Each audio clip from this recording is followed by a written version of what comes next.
हज़रत अली रदियल्लाहु अन्हु ने कहा, ईद का मकसद ये नहीं कि सिर्फ़ इंसान अच्छे और महंगे लिबास पहने, बल्कि ईद का असल मकसद तो ये है कि इंसान अपने अल्लाह के लिए उस दिन कोई गुनाह ना करे। और अच्छे लिबास पहनना ईद की निशानी नहीं, बल्कि अच्छा किरदार ईद की हमेशा अपना ईद। और सुन लो, गरीबों और यतीमों के लिए हर गुजारा ईद है। अस्सलामु अलैकुम रहमतुल्लाहि व बरकातुहू my YouTube friends, welcome back to my channel. Hope कि आप लोग बिल्कुल ठीक ठाक हैं और आप सबकी दुआ से अल्हम्दुलिल्लाह मैं भी ठीक हूँ। और अल्लाह पाक से यही दुआ है कि आप लोग हमेशा सही सलामत रहे, खुश रहे अपने अपने घरों में अपनी फैमिली के साथ। आमीन सुम्मा आमीन। नमाज़ पढ़ा कीजिएगा, नमाज हम पर फ़र्ज़ है। सबसे पहले फ़लस्तीन वालों के लिए दुआ की रिक्वेस्ट करूँगी कि प्लीज़ फ़लस्तीन वालों को अपनी दुआओं में ज़रूर याद रखा करें। हमारी दुआओं की उनको बहुत ज़्यादा ज़रूरत है। अल्लाह पाक उनके लिए अपनी गैब से आसानियाँ फ़रमाए। आमीन या रब्बल आलमीन।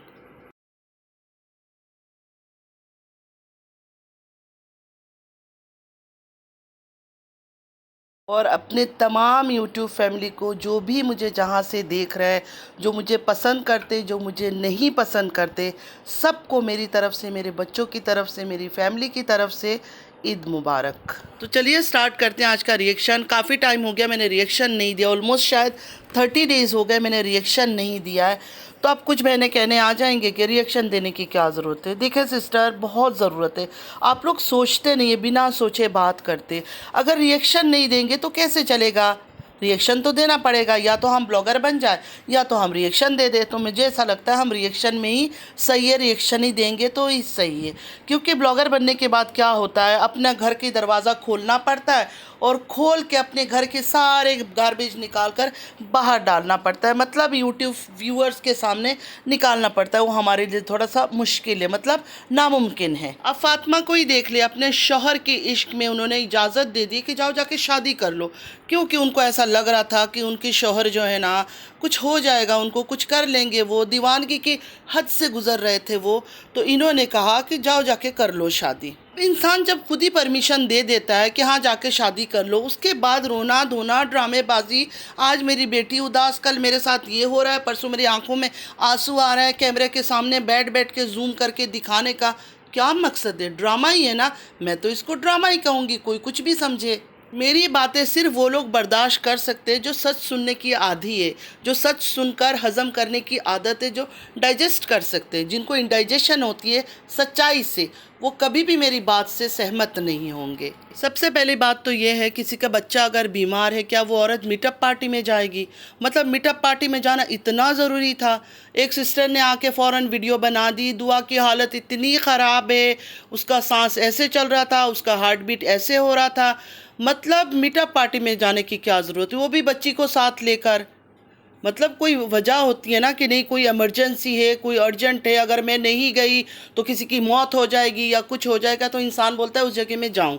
लेकिन यहाँ तो पार्टी हो रही थी, मीटअप पार्टी। तो बेटी इतनी बीमार है, उसको लेकर मीटअप पार्टी अटेंड करना ज़रूरी था फातिमा को। लेकिन फातिमा दुखी है। किस चीज़ पर दुखी है? खुद परमिशन दिया हस्बैंड से कि शादी करो। इतना प्यार है हस्बैंड से कि वो बीमार हो रहा था, वो कुछ कह रहा था कि मैं खा लूँगा, दुनिया से चला जाऊँगा। उसको बचाने के लिए बेचारी ने परमिशन दे दी कि शादी कर लो। और अब बेचारी आ गई है यूट्यूब में रोने धोने के लिए। तो ये तो वही बात है ना, जो अंधा कानून कहते हैं ना, वो कानून की आंख में पट्टी वो दिखाते हैं ना इंडिया में, कोर्ट के अंदर के आंखों में पट्टी है। फिर हम लोग भी ऐसी आंखों में पट्टी डाल के बस बातें ही सिर्फ सुन रहे हैं। जब जब ये लोग इस तरह की कहानियाँ लेकर आते हैं, हस्बैंड की बेवफाई, हस्बैंड ने बेवफाई कर ली, गर्लफ्रेंड पकड़ लिया, किसी के साथ मुँह काला कर लिया, तीसरी शादी कर ली, दूसरी शादी कर ली, तब तब इनका चैनल ग्रो हो जाता है। मतलब जैसे ये लोग देखते हैं कि हमारा व्यूज़ नहीं आ रहा है, हमारा चैनल ग्रो नहीं हो रहा है, वैसे ये लोग इस तरह के कुछ ड्रामे लेकर आ जाते हैं कंटेंट, और उसके बाद फिर इनका चैनल ग्रो हो जाता है। मैं तो लोगों पर हैरान हूँ कि इन पर यकीन कैसे करते हैं और इनकी ड्रामे पर यकीन कैसे करते हैं। ये लोग कुराने, कस्में, कलमा कुछ भी कहीं भी पढ़ लेते हैं किसी टाइम पे। तो हम कैसे माने कि सच है? ऊपर से जो इनके डीडी के जो वालिद है अकबर साहब, उनकी ज़बान सुनकर मैं तो हक्का बक्का रह गई कि इतना एजड आदमी इतना अच्छा लग रहे थे। मतलब खामोश इंसान, लगता था कि इस ख़ानदान से बिल्कुल अलग है। लेकिन जब इस इंसान ने गंदी बातें शुरू किया, गलाजत, इतनी गलाजत इस आदमी ने भी अपने मुंह से निकाला, तो साफ पता चल रहा था कि ड्रामे कर रहे हैं ये लोग मिलकर। मतलब डीडी के वालिद ने पहले एक वीडियो में खुद बोला कि मैं तो कुछ करता नहीं हूँ, मुझे तो यही लड़के जो पैसे देते हैं उस पर मेरा गुजारा होता है, तो मैं तो कुछ भी बोल नहीं सकता हूँ। उसके बाद इन्होंने अपने गेम में उनको शामिल कर लिया कि तुम्हारा भी व्यूज़ आएगा, तुम्हें भी अच्छे पैसे मिलेंगे, तो शुरू हो गए वो भी रिएक्शन पे रिएक्शन। कभी डीडी की साली इन पर रिएक्शन दे रहे, कभी डीडी की साली के हस्बैंड इनके पर रिएक्शन दे रहे, और ये भी रिएक्शन पे रिएक्शन। और कितनी गंदी गंदी और गलीज़ किस्म की बातें ये लोग करते थे। शरीफ लोग या शरीफ घराने के लोग इस तरह की ज़बान इस्तेमाल करते हैं। डीडी ने शादी कर लिया, फादिया को लेकर ड्रामा शुरू हो गया। फादिया उदास है, फादिया ये है, फादिया वो है। फादिया की तो वो एज ही नहीं है कि बाप एक शादी नहीं 10 शादी भी कर ले। फादिया को क्या पता चलता है? एक 6 साल की, 7 साल की, 8 साल की बच्ची को क्या इतना एहसास है बाप ने शादी कर लिया? कौन सा बाप गोद में बिठा के रखता था इसको? सारा दिन तो वो आवारा फिरता था घर से बाहर। मतलब जो बर्दाश्त कर सकता है करे इनको देखकर, मैं तो नहीं कर सकती हूँ, मैं तो बोलूँगी। और कोई बकवास कमेंट आया मैं सीधा कमेंट सेक्शन बंद कर दूँगी। इतना नाटक इन लोगों ने लगा रखा है देखकर, और मुझे जहर लगने लगा है। फादिया को मैंने आज ये कर दिया, ईद के दिन मैंने वो कर दिया, नाराज़ हो गई, गुस्सा उस पर उतार ली, थप्पड़ मार। अरे थप्पड़ मार दिए तो क्या हो गया? यूट्यूब फैमिली को क्यों बता रहे हो? कितना सिंपैथी लेना है? कितना सिंपैथी चाहिए लोगों का? कितना फ़ंड चाहिए आप लोगों को? कितनी और भीख मांगना शुरू कर दिया इन लोगों ने असल में यूट्यूब में। और सारे अपने मासूम बच्चों को सामने रख रख कर दिखा दिखा कर बच्चे क्या करेंगे? बच्चे ठीक ठाक है अल्हम्दुलिल्लाह, बाप के साथ भी ठीक है, माँ के साथ भी ठीक है, खुश है, कोई उनको फ़र्क नहीं पड़ता है। जानबूझ के उन बेचारों को पता नहीं मार पीट के रुला देते हैं, क्या करते हैं, क्योंकि बाप जाता है तो बच्चे बीमार हो जाते हैं। ऐसा लगता है जैसे डीडी उनको खिलाता पिलाता नहलाता हर चीज़ डीडी है, कि डीडी के बिना बच्चे तो बिल्कुल बेहाल हो जाते। इतना ड्रामा मेरे बस की बात नहीं है देख देख के मैं बर्दाश्त करूं। अब इनको जो पसंद करते हैं वो आके बोल देंगे फिर नहीं देखा करो, क्यों देखती हो? अरे मैं नहीं देखती हूँ, ठीक है, पूरा रमज़ान का महीना मैंने इनकी शक्लें भी नहीं देखी, इतना मेरे पास फुर्सत नहीं था कि इबादत के महीने में इनके ड्रामे और नौटंकी मैं देखती रहूँ। इनके पास कोई कंटेंट ही नहीं है, सिर्फ और सिर्फ हस्बैंड का कंटेंट है। सबका आप नोटिस किया करो, चाहे वो सलमा हो, सच है झूठ है वो अल्लाह बेहतर जानता है, मैं उस टॉपिक पर बिल्कुल बोलना ही नहीं चाहती हूँ। लेकिन सलमा का भी वही टॉपिक था, हस्बैंड बेवफा। तारा का भी वही टॉपिक था, हस्बैंड बेवफा, दूसरी शादी कर ली। अब ये मैडम आ गई, इनका भी हस्बैंड ने तीसरी शादी कर ली, और इनका हस्बैंड तो इतना फेमस है कि उनके बारे में तो हर जगह चर्चा चलती है कि वो क्या करते थे क्या नहीं करते थे। और इन मैडम को सब कुछ पता था कि मेरा शौहर ऐसा है, इस करेक्टर का है, फिर भी बड़ी खुश थी उनके साथ। ये लोग गरीब थे, ठीक थे बिल्कुल। जैसे इनके पास पैसा आया, और इतना जल्दी पैसा आया ना, किसी का चैनल भी इतना जल्दी ग्रो नहीं होता है जितना जल्दी इनका चैनल ग्रो हुआ। बस उसके बाद इनके मुंह पे खून लग गया कि नहीं अब हमें और चाहिए और चाहिए और चाहिए। नाशुक्रे लोग हैं, नाशुक्रे। अल्लाह इनको देकर आजमा रहा है, अल्लाह इनको देकर आजमा रहा है कि ये किस हद तक जा सकते हैं, कितनी बेईमानी और मक्कारी कर सकते हैं। इन्होंने पैसे कमाने के लिए अपने बच्चों को सेंटर पॉइंट बनाया हुआ है। हर जगह बच्चे खड़े कर देते हैं। अब हमारे बच्चे क्या करेंगे, अब हमारे बच्चे क्या करेंगे, हमारा बच्चों के लिए हमें घर बनाना है। और इन मैडम ने तो एक अलग ही ड्रामा लगा रखा है। अब तो इनके 3 बच्चे हो गए। पहले वो अली बेचारा तो किसी काउंट में नहीं था। शुरू की वीडियो में अली के कपड़े 3-3 4-4 दिन एक कपड़े होते थे। मैला का चैला गंदा कपड़ा पहनकर घूम रहा होता था वो बच्चा, क्योंकि उसको कपड़े नहीं दिया जाता था कि कपड़े पहन लो। लोग इनकी वीडियोस में जाके कमेंट करते थे कि अली के कपड़े गंदे हैं, अली का तुम लोग बिल्कुल ख्याल नहीं करते हो, डीडी सिर्फ अपनी दोनों बेटियों को ही दिखाता है, उनसे ही प्यार मोहब्बत करता है, अली को इग्नोर करते हो। लेकिन डीडी की शादी के बाद अली एकदम हाईलाइट हो गया, हर किसी को अली से प्यार हो गया। सौतेली माँ को भी अली से प्यार हो गया। उनके 3 बच्चे हो गए। पहला बेटा अली, हर वक्त अब याद रहता है कि पहला बच्चा मेरा अली है। घर भी बनाऊंगी तो अली के लिए भी अलग कुछ करना है। इससे पहले अली नहीं था, अली कहीं गायब था। आप लोगों को मेरे ख्याल में याद होगा, अली ने खुद बोला था कि मैं तो इनका कंटेंट हूँ। आयशा आई थी अली से कराची मिलने अपने वालिद के साथ। उस टाइम पर अली ने बोला था कि मैं तो इनका कंटेंट हूँ, क्योंकि उन दिनों में हर कोई अली को अपनी वीडियो में ले रहा था, चाहे वो रूबी हो, चाहे जो भी फैमिली मेम्बर हो। अली क्या खाओगे, क्या पियोगे, इससे पहले तो कभी अली से इस तरह बातें नहीं पूछा जाता था। अचानक अली से सबको बहुत प्यार आ गया, अली को हाईलाइट करने लग गए। मतलब डीडी कब से वीडियो बना रहा है, फातिमा कब से वीडियो बना रही है, कभी अली का नाम तो नहीं लेते थे। अली तो हमेशा इनके साथ है ना, लेकिन स्पेशली कभी अली के नाम पर कुछ बोलना या अली के लिए ईद का कुछ कपड़े ले रही हूँ, कुछ ले रही हूँ, कभी भी नहीं। डीडी जाके ले रहा है, डीडी सब कुछ कर रहा है, लेकिन अब फातिमा को कुछ अलग ही प्यार आ गया। देखिए, जिसको लगता है वो सच्ची है तो ठीक है, सच्ची है। मुझे नहीं लगता, मैंने यहाँ बता दिया। सबकी अपनी अपनी पॉइंट ऑफ व्यू है, सोचने का तरीका है, नज़रिया है। मैं अपने नज़रिए से अगर देख रही हूँ तो मुझे लगता है ओवर एक्टिंग कर रही है। ओवर एक्टिंग को भी छोड़ो, सिंपैथी कार्ड खेल रही है, सिंपैथी कार्ड खेल रही है। क्लियरली क्रिस्टल क्लियर नज़र आ रहा है यहाँ कि बच्चों को सामने रख के सिर्फ और सिर्फ सिंपैथी कार्ड खेल रही है।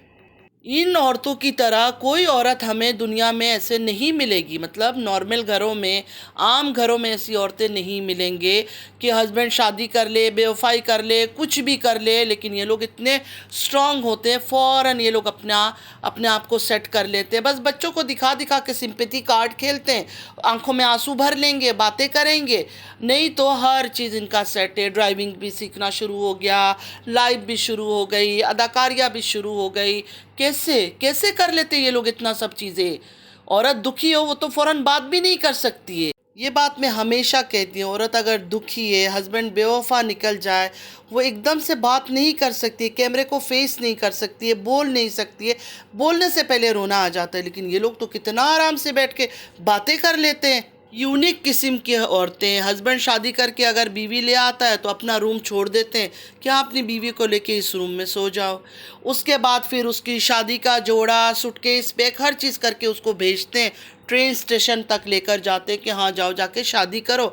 लेकिन खुद आके यूट्यूब में मासूम शक्ल बना के बच्चों को दिखा दिखा कर सिंपैथी कार्ड खेलना।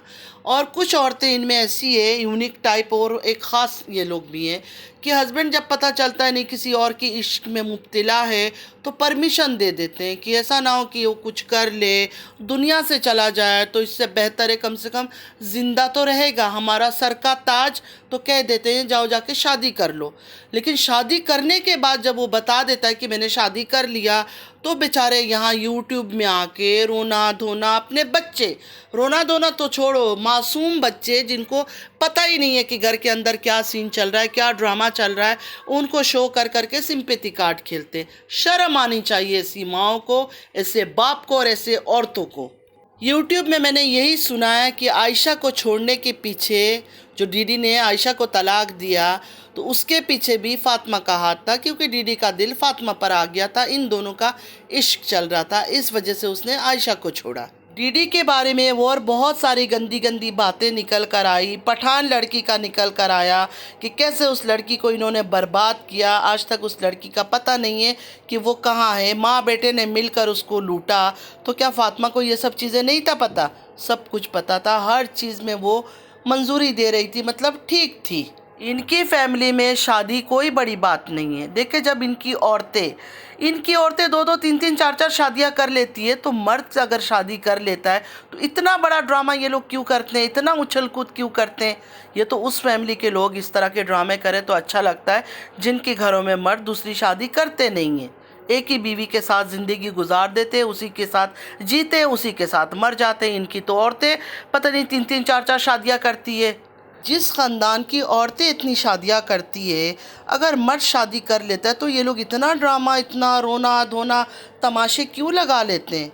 ऊपर से खुद भी परमिशन देते हैं, खुद परमिशन देते हैं कि जाओ जाके शादी करो। फिर भी लोगों की आंखें नहीं खोली, फिर भी लोगों की आंखें वैसे ही बंद है।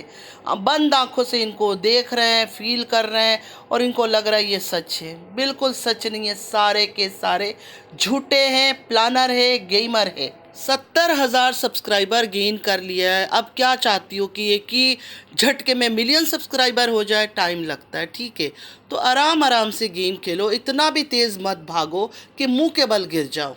कुछ लोग जो इनको बिल्कुल आंख बंद करके बोलते हैं जो भी कह रही है सच कह रही है, वो आकर यहाँ कमेंट कर देंगे कि हसद कर रही हो, जलन कर रही हूँ। किस चीज़ से हसद करूँ?